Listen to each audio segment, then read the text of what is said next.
Just sort of going off what was just said, lead time messaging, obviously early onset colorectal cancer needs those messages, right? Earlier we can target people early, we can tell them about colorectal cancer, hopefully earlier we can catch colorectal cancer. It's an honor to moderate this session as an 11-year colorectal cancer survivor. Thank you.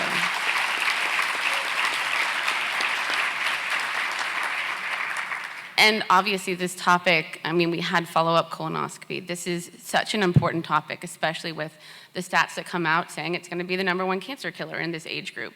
So I think this is such an important discussion, and hopefully we'll have robust questions afterwards. And one thing that we always do at NCCRT is include the patient voice. So the first person to speak is a good friend of mine. Her name is Suzy Reyes. She is an early onset colorectal cancer survivor, and I'm gonna have her come up here and tell a little bit about her colorectal cancer story. Hi, as you know, my name is Suzy Reyes. I'm a little bit nervous. This is my first time doing this. Thank you, Allison, for reaching out to me. And I was only 32 when I was diagnosed. I suffered three months. I was going in and out of the hospital these 3-4 months. First time I went in there, I had some perforations in my stomach, so they assumed that I had an infection. They gave me antibiotics, went ahead and sent me home. With those antibiotics, I think I was only able to take 2 tablets, and I vomited again. So my husband said, we can't do this, we need to go back. So we went back, and when we go back, they said they had sent me home too early. So they put me in the hospital for 7 more days. And there, they say, we're sending you home with a 10-day PICC line. So yes, they did that. You know, I was there going in and out. My mom would take me and bring me back every day, and I got my antibiotics in. I was able to stay home for maybe 20 days. Third time I go in, I was there for 15 days. The whole time I was there, I was never offered a colonoscopy. I was never offered anything that had to do with colon cancer. I was never told anything about colon cancer at the time. They assumed that I had stressed, and that's the reason I wasn't able to eat, and I had diarrhea. So at that time, I wanted answers. I wasn't getting them. In the picture that you see now, that was me the whole time. And my doctor says, Ms. Reyes, I'm gonna do more tests. So yeah, they run more tests. They did CT scans, they did swallow tests with contrast, without contrast, but they never offered me a colonoscopy. They never offered me anything that had to do with my cancer. And so I was there, and for 15 days. And my husband, they would tell him every day, every Tuesday, you get to take her this Tuesday. She gets to go home. But I was looking like that. How was I gonna go home to my children and my mother? Because she had moved in with me because she was seeing me suffer day by day. I was getting to the point where all I was eating was oatmeal with a little bit of sugar, and I could still taste the sugar in my oatmeal when I was vomiting. So I know my food wasn't touching all the way down for me to go to the restroom, but I was still having diarrhea. Never was asked if I had blood in my stool, but I was accused of having an eating disorder. That I was told, and I was asked, do you have problems eating? I said, no. I have 4 siblings. Out of my 4 siblings, I'm the one that eats more healthy. I'm the one that runs. I would get up at 4:30 in the morning and run. I was determined to lose weight. I looked like I was 6 months pregnant. My stomach was bloated. And your family feels bad for you, but they don't want to tell you look 6 months pregnant. My sister now, she opened up to me and she says, I remember telling Mom, Suzy goes running every day. She says she goes running at 4:30 in the morning. I mean, I see those calves, they're working, but her stomach's not going down. So I started getting sick, getting a fever. I go back. That 3rd time was the worst one. They sent me home. because they could not find anything. So me and my husband agreed to just go home. And we went home. I was home for 15 days. I did go make my appointments with a GI doctor, but because I had to wait a period of time and everything, finally I go with him, and I go in that day, and he says that it's my gallbladder. And it's the stress.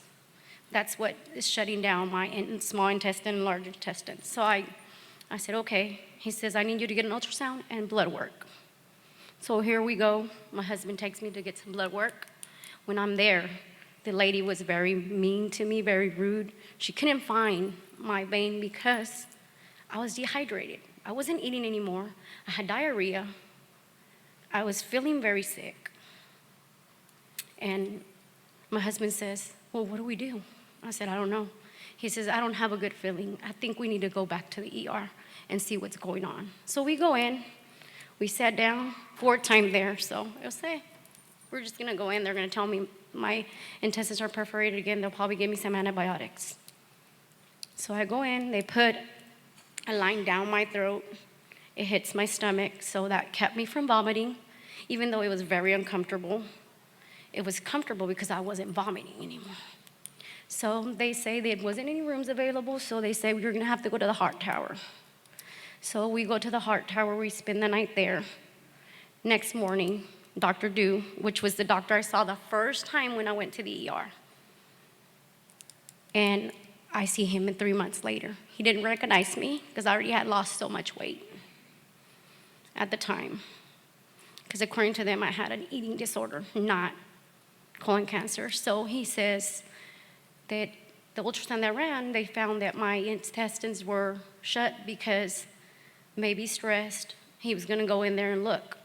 At the time, I did not know anything about colon cancer, bags, anything. And he says, because of those perforations, I'm going to put a poop bag. I said, poop bag? What's that? Then he gave me the term of it, all that stuff. And so he said he was going to give me that poop bag. And I said, okay, do whatever you have to do. I just don't want to feel this way anymore. So I prayed. I told my husband, call my mom, call my brothers. Do not bring my children up here. I did not want to see my children, not because I didn't want them there. I didn't want them to see the way I was, because that wasn't me. The woman that you saw there laying wasn't me. And so I didn't want them to see me there. And so he says, we found a mass in your colon. I said, my colon? He says, you know where your colon's at, right? I said, kind of remember, I think, from high school, That's the last time I heard colon. High school, science. So he told me, explained to me it was there. He says, I'm going to, do an incision from your chest to your belly button, and I'm going to check in there. I'm going to see what's going on. And so he did. Never said he was going to do a colonoscopy or anything like that. So when I come out of surgery, he says, we found a tumor gall size. I'm going to remove it, send it to test. But don't worry, Miss Reyes, you don't worry about it. There's nothing going to be wrong because, you're very young. You're very young. I said, oh, okay. And plus, colon cancer falls more on older people. And he says, African-American people more than Hispanic. It's rare. It's very, very rare. So he says, I'm going to have it tested. So he did. I didn't have to get the bag because he said everything had healed with all the antibiotics they had given me. But he did cut my small intestine, large intestine, and put it back together, which he did a great job at that. But my brother comes in, which my brother will come out at the end. He comes back and he tells me, I've been Googling, because my brother Googles everything. He's a Google guy. And he says, don't worry, sister. I talked to a doctor. He said nothing to worry about. So he said it's older people. Don't worry about it. You look good. Yeah, he said I look good. So, which wasn't true. I was still in pain.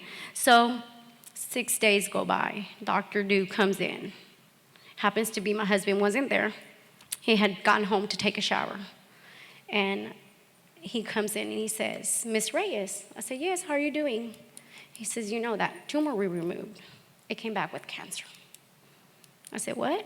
He said, yeah, it came back with colon cancer. I said, oh.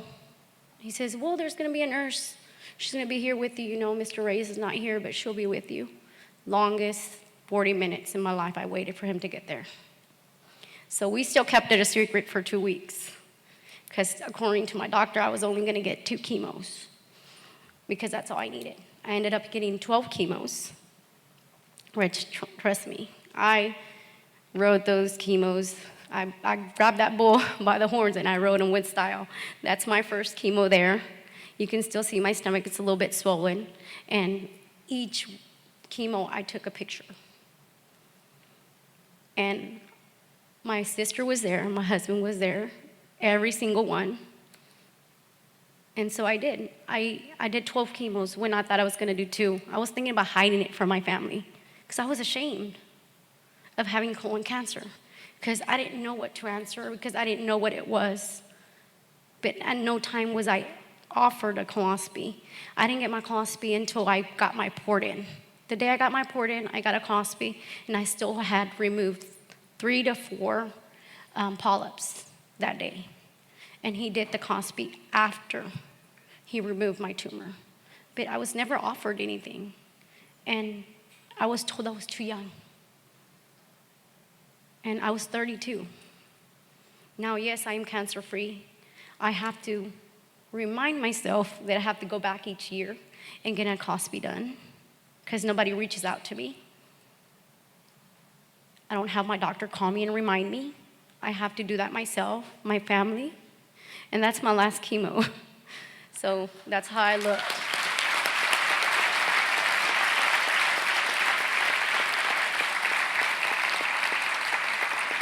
And that's Dr. Mayer. That's my oncologist. And it did have to do a lot. He pushed me a lot. He was the one that contacted me with Allison. He's a great guy. He's doing so much great stuff now for colon cancer awareness also. And that's Dr. Du. That's my surgeon. He's later confessed that he wanted to do that surgery he did for me that last time I was in the hospital. He wanted to do it the first time, but his colleague kept on telling him I was too young to even have cancer. So he just kept it aside, and when he came back from his vacation, he saw me again, and he couldn't believe it was me. But yes, and even though I look like this now, I didn't look like this one day. And I don't want anybody this young or younger to suffer what I have suffered. So even if you don't have blood in your stool, even if you don't have all the symptoms, you know, colon cancer is very silent. Very, very silent, and it's very hard. And by talking and communicating yourself with people is the way you help people. And my brother was diagnosed not too long ago with colon cancer also. I did take the test where it said that my children weren't having the chance of getting it, or my siblings, but since I've been going to these conferences, I still pushed my brother because he had turned 40. He's 4 years older than me, but he was 42 when he was diagnosed. And till this day, it's still hard for him to accept he had colon cancer. So I know there's still a lot of more stuff they have to do for male out there, but you know, it's still hard. And his first appearance was with you. I took him, and he thought he was there to support me, but he said he was actually there for himself because he was in denial. But I was told my brother or my siblings, because I have 2 other sisters, and my brother weren't going to have it either because it wasn't generic. So he did, you know. So sometimes tests don't always say the truth or the correct stuff. But, you know, for him to come back with that, it was surprising to me. It was really surprising when he called me and said, I have to tell you. And I was happy and sad at the same time. Happy because I got him and I pushed him. And sad because he got it and I already knew what it went through, and I was scared he was going to get chemos and stuff. He was very lucky. He didn't have to get any of that. But he still had a lot of questions, and I was happy to have those answers for him, or to push him towards the right path to do that. And that's my story. Thank you.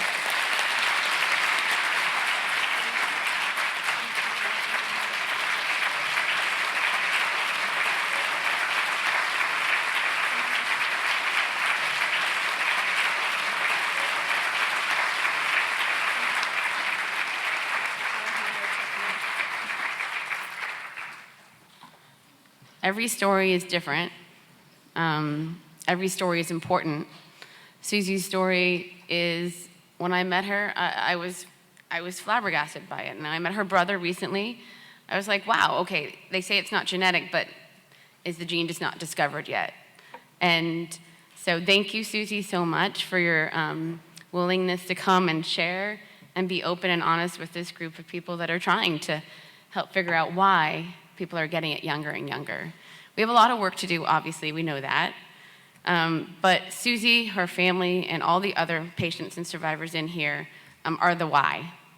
They're the why you do it. Hopefully that invigorates you to go back and continue doing what you're doing, because you all work so hard day in and day out. And we don't want anyone else to have to go through what we went through. So we thank you for what you're doing, but the why is so important to remember why you're doing it. It's going to be a hard transition, but now we're going from the why to sort of what's known. So Dr. Kopetz is the Deputy Chair for Translational Research and a professor at the Department of Gastrointestinal Medical Oncology, the Division of Cancer Medicine at the University of MD Anderson Cancer Center, and he's going to give us some more information on early onset colorectal cancer. Okay, thank you. Delighted to be able to share a bit of an overview to set the stage for the discussion. But first, I just wanted to thank again Suzy and her husband, Robert, for, I think, caregivers as well, for everything they've been through. So thank you again, Suzy.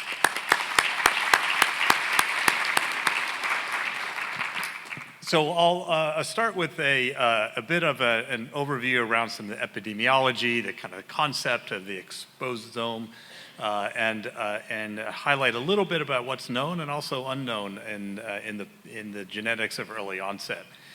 So I think this is something that's familiar with many in the room, of course. This incidence of early onset colorectal cancer is increasing by more than 50% across genders.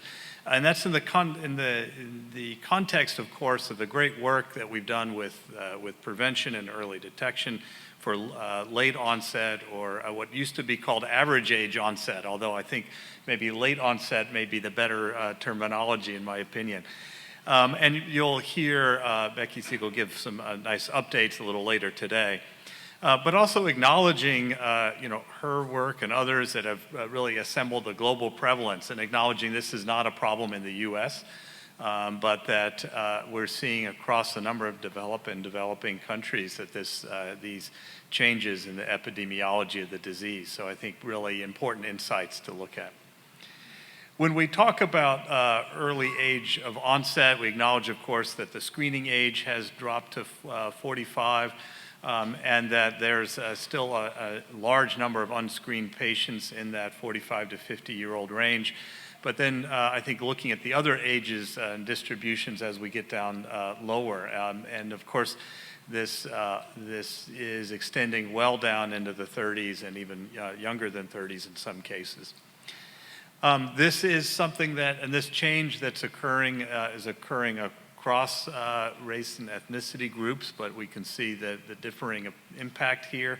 These are the annual percent changes by year. Apologies for the small numbers on the x-axis, but you can see these trends that are occurring across the different groups here in the US population. And the other phenomenon that we're seeing is that the distribution of the disease is changing as well.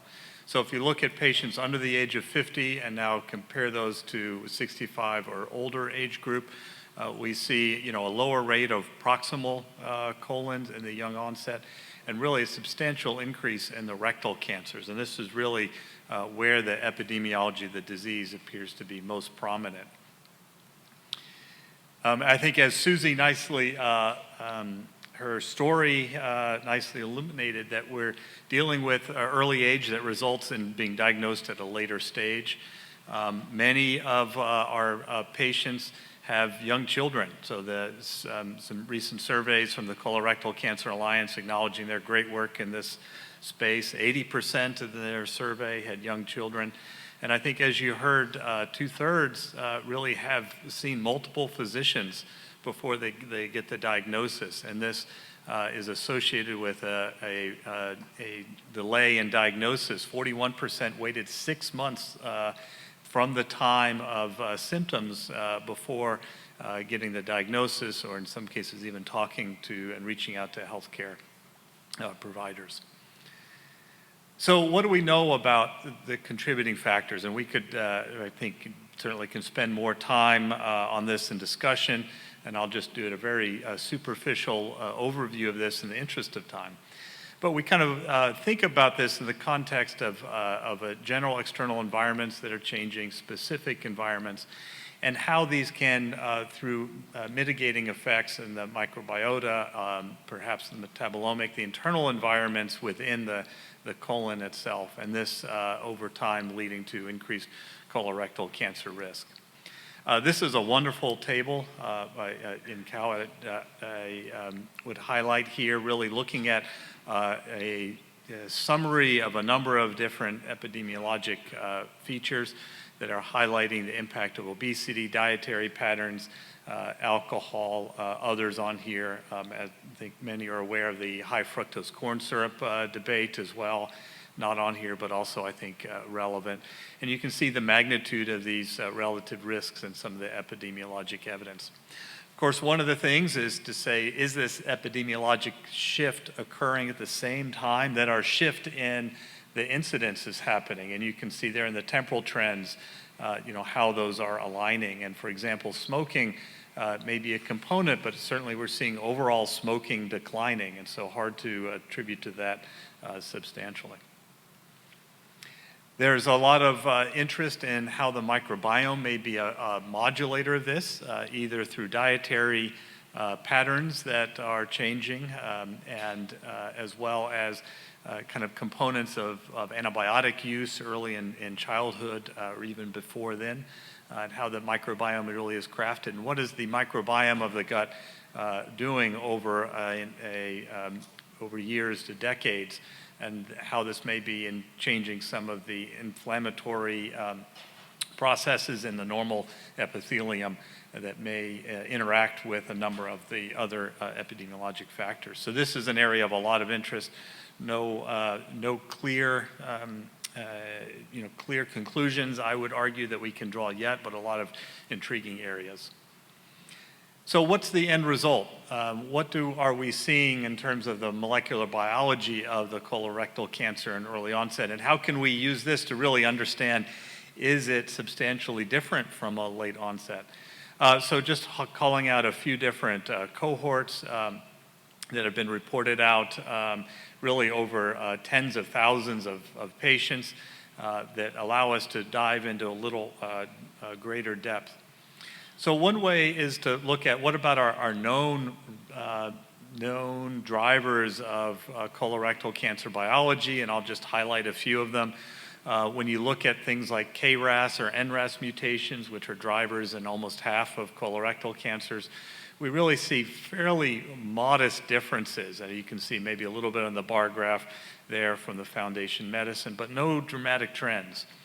And I think this general sense is replicated across a number of different of our key mutations. There may be some subtle differences in terms of APC, Wnt drivers or others, but not there's no smoking gun that's really sitting in these mutational profiles. When we look at, here's the Foundation 1 testing cohort, you can see slight differences in some of these mutation rates, but fairly modest overall. But we do think that there are differences that we're seeing when we look at the transcriptomics or the RNA, how the tumor is behaving and functioning aside from the genomics of the tumor.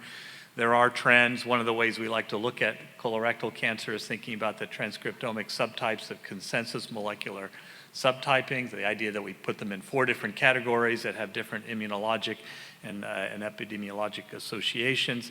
And there are indeed changes that we see the certain consensus molecular subtypes that are occurring in these earlier time points. So even though there are not smoking guns in this one either that tell us that we definitely can see that there are changes that are occurring. So this is also associated with findings that overall survival and progression-free survival, even within the subset of patients with metastatic disease, is worse for early onset colorectal cancer patients. And this is an analysis now from going back more than a decade of 20,000 patients looking across in our ARCAD database, 24 first-line studies, and asking the question that in these cohort of patients treated in the same way in the context of clinical trials, what's the impact? And of course, we've known for years that elderly patients, due to comorbidities and others, have worse survival from their disease. But we see this really compelling U-shaped curve that the youngest patients that should be able to best tolerate the treatments and have the fewest comorbidities, we're seeing these uptick and worsening hazard ratios for overall survival and progression-free survival. Again, acknowledging some differences in what we appreciate. But we also recognize that there are, how we deliver care is another area of interest, and this is some work from Nancy Yu at our institution, and the idea that we also have to be careful not to overtreat patients. And this is just data showing that for early stage colorectal cancer, when we look at practice patterns here and who is getting treated with adjuvant chemotherapy for stage 1 or low risk stage 2, where many would suggest that adjuvant chemotherapy is a very low yield and utility, we're seeing 2 to 3-fold higher rates of adjuvant therapy in the younger patients. And so we have to acknowledge that our natural instincts to want to do everything for young patients, we have to caution that and make sure that we're applying our treatments in the right way. And the idea of that more intense treatment with unmatched survival gains isn't the right path forward. So we have to be aware of that need, or that we may be overtreating some. So what do we need to do? And that certainly a long list of things that we need to do, and acknowledging all the great work that's been done so far, but the team science that's needed to move things forward. So the etiology is really unknown. The risk factors, we have hints, but not clear signals yet. The mechanisms, how is that driving? And then how does the tumor evolve over time? In these patients, and how do we actually identify therapies that may be more specific? So these, I think, are areas that there's a huge call to arms in the field, of course, to try to tackle these. And I think we are making progress, but it's also abundantly clear that there's not going to be a simple answer to any one of these questions, but still areas that we really look forward to diving more into. So hopefully just set the stage for the discussions that certainly the early onset has unique clinical features and presentations. This is not a U.S. phenomenon. Its impacts are across the diverse racial and ethnic groups. And that this incidence is really in contrast to the great trends being made with screening. A lot of etiologies under discussion, but I'm not sure there is not clearly defined yet, or that it will be one specific thing. And that we do see differences in the tumors. We didn't touch much on some of the emerging data about mutational signatures or others that are intriguing, but these molecular features really suggest that the biology may be different, and that we have to keep an eye on that as we think about the outcomes for patients. So thank you.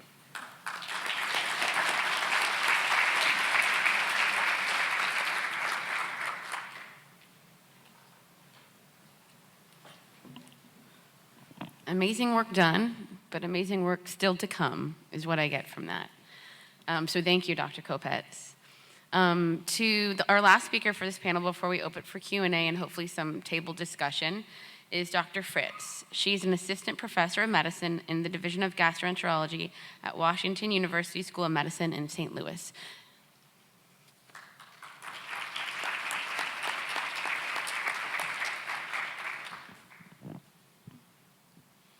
Thank you for the opportunity to share some of my thoughts on our work today on earlier detection and pathways to prevention.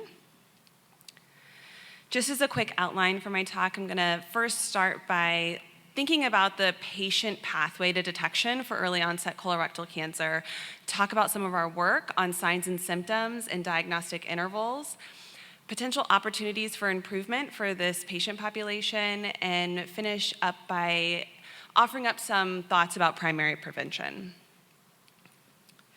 So just to give you a quick snapshot, which has already been covered today, about the immense and really great work that has gone into understanding the risk factors for early onset colorectal cancer. What this, I hope, provides is giving a nod to the amazing work that has gone into understanding the genetic predisposition for this disease and the ongoing work in that area, but also just showing the diversity and the complexity of the issues that we probably need to tackle to really change the trends in this disease.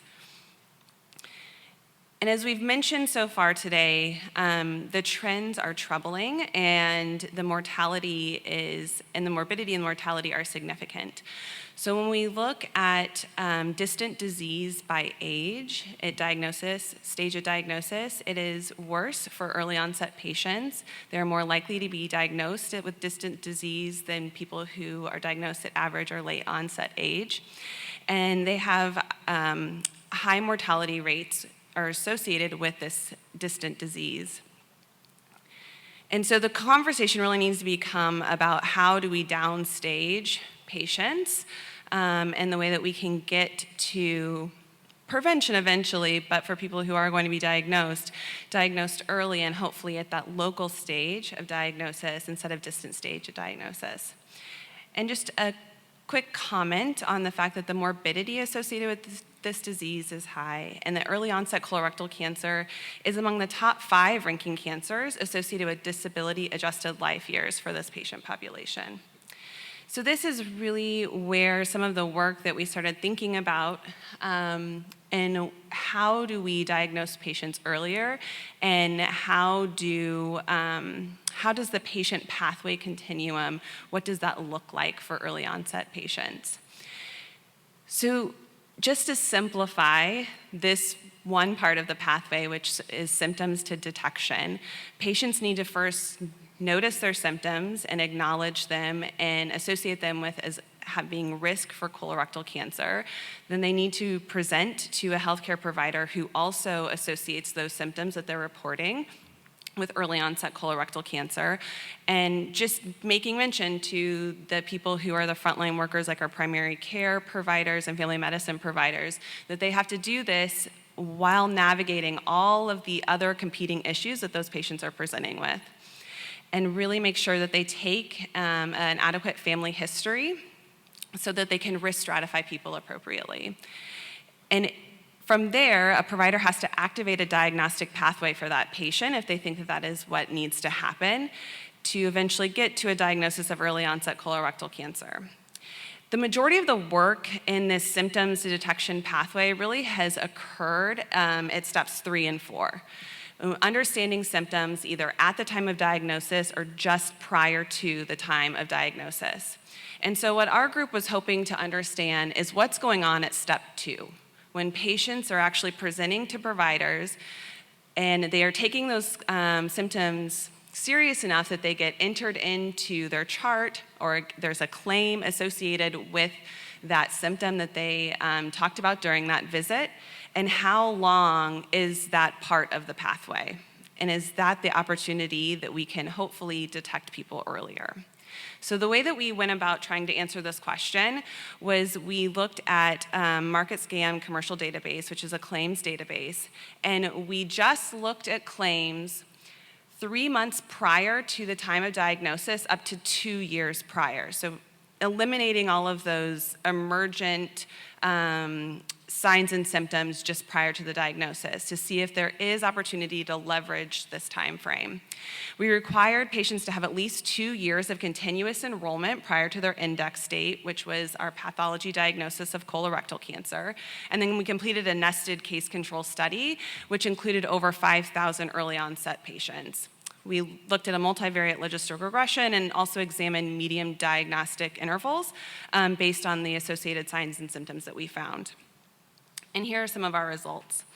So what we found were from all of the signs and symptoms we initially looked at, which is around 18 signs and symptoms of early onset colorectal cancer, we found that abdominal pain, rectal bleeding, diarrhea, and iron deficiency anemia were associated with a diagnosis of early onset. I think the one thing that I want to mention here is that even for iron deficiency anemia, we did not find a sex difference. So women were just as likely as men. There was a non-significant P for heterogeneity between sex. From here, what we did was look at the number of signs and symptoms and trying to understand the additive effect. And what we found was for each additional sign and symptom that patients reported 3 months prior to diagnosis up to 2 years, that they had a 91% increased risk of being diagnosed with early onset colorectal cancer.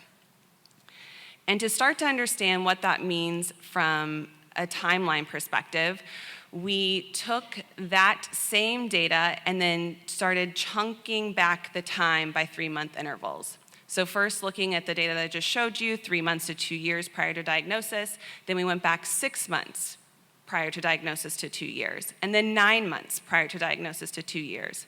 And what we found was that the signal was still positive even up to 18 months prior to diagnosis for early onset patients. So really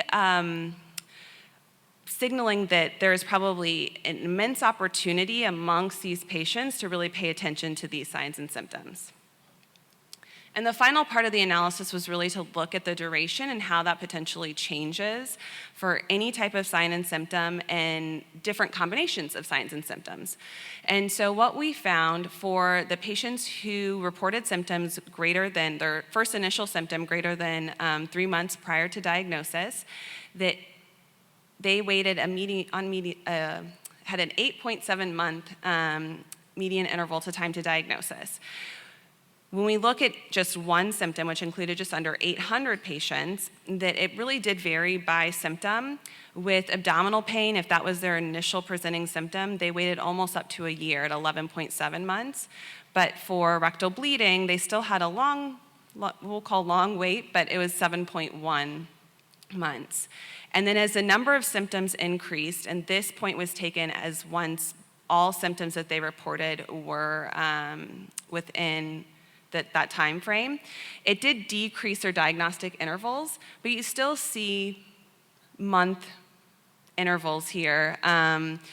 Is the longest being abdominal and diarrhea for the 2-month combination, and then you see as it's greater than 3 signs or symptoms that the intervals do come down. So what we took away from this analysis and this data was that we really think that there are great opportunities, even on the provider part, of recognizing these signs and symptoms and activating the diagnostic pathway for these young patients. And when you take a step back and just look at our overall current approach for young patients, a lot of the really great work that has recently occurred by many of the people sitting in this room is lowering the colorectal cancer screening age to 45, which is imperative and is going to save lives. But just mentioning, and this has been mentioned already today, that over 50% of the early onset colorectal cancer patients we will not capture by screening because they're younger than 45. So we have to have an understanding of the signs and symptoms so that we can get patients on the diagnostic pathway appropriately. And just also noting that the screening in younger individuals has had slow uptake and that we have opportunities to improve that as well. One of the conversations, or many of the conversations I should say, especially as the ACP came out with their recommendations recently saying that 50 is still 50, is that there is concern that we don't have the resources to do this lift for younger patients.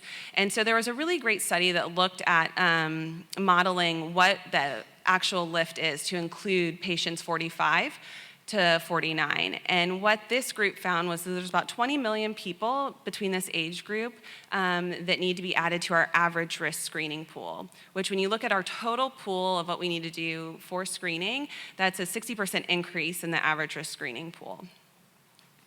So the question then really becomes, and the conversation really has been around, do we have the resources to do this? And this has been talked about already this morning. But I think if we continue to live in a silo of colonoscopy-centric screening and surveillance, we'll say screening, we don't have the resources. But if we lift stool-based testing to a higher level within this country, I think we can start having conversations about how we leverage the resources that we're underutilizing to help younger patients and patients who are even average to later onset. And there was a recent study in the last year that came out in CGH that looked at would this patient population of 40 to 49-year-olds even be interested in stool-based testing.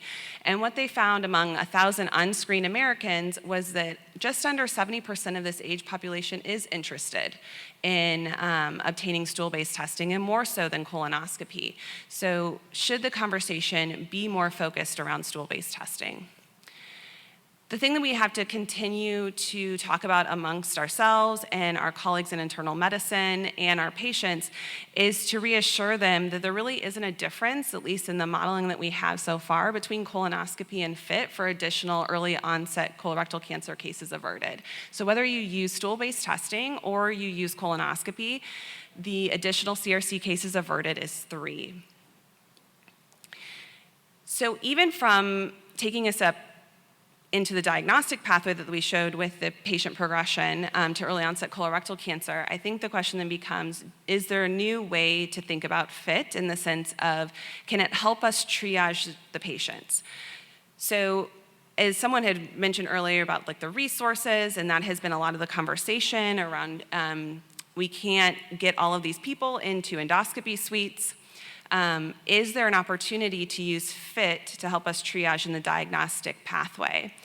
We don't have data specifically for early onset colorectal cancer patients, but what we do have are guidelines from the British Society of Gastroenterology who are already doing this. And what they do is that they have created a guideline using FIT in patients who are coming to primary care clinics with signs and symptoms of early onset colorectal cancer, and they provide a flow chart to primary care physicians to help them understand this is how you can use FIT differently, but also help you triage cases.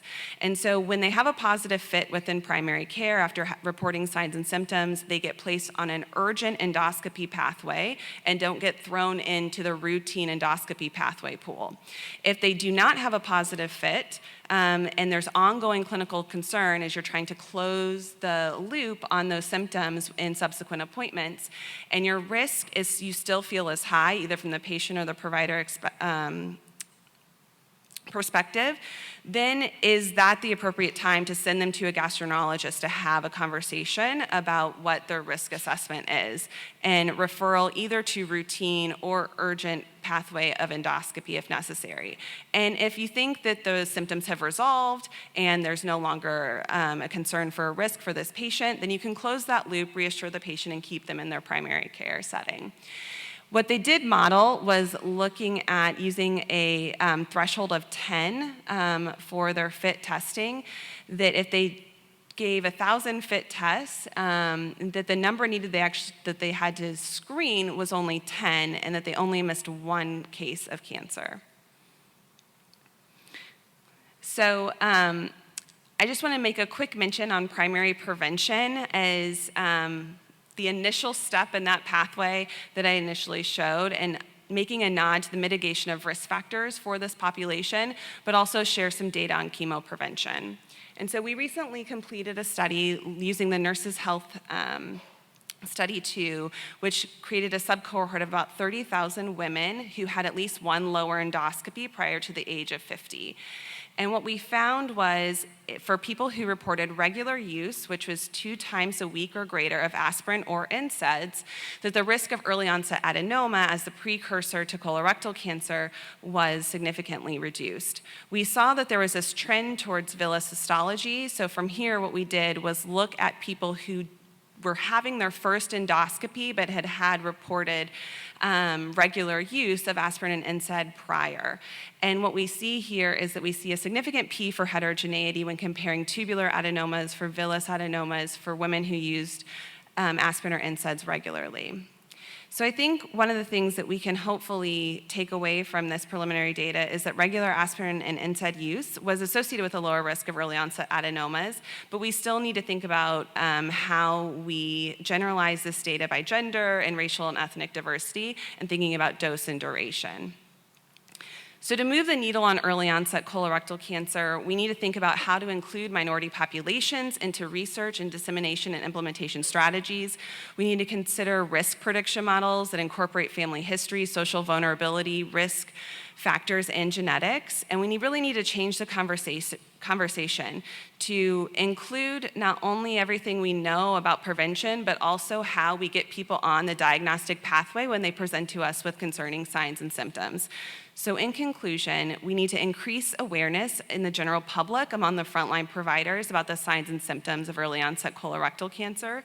We need to encourage patients to access care when they're experiencing these symptoms. We need to close the loop if no resolution and put people on a diagnostic pathway to endoscopy and decrease those delays that we see in the diagnostic intervals. And finally, we need to think if there are other ways, including FIT, as to risk stratify patients on the diagnostic pathway to use our resources appropriately.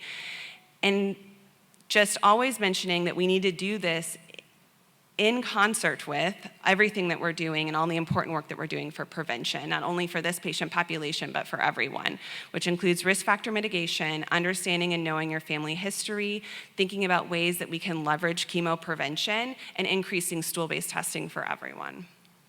So I would just like to acknowledge my mentor, Dr. Yin Kao, everyone in our lab, and our funders, and thank you.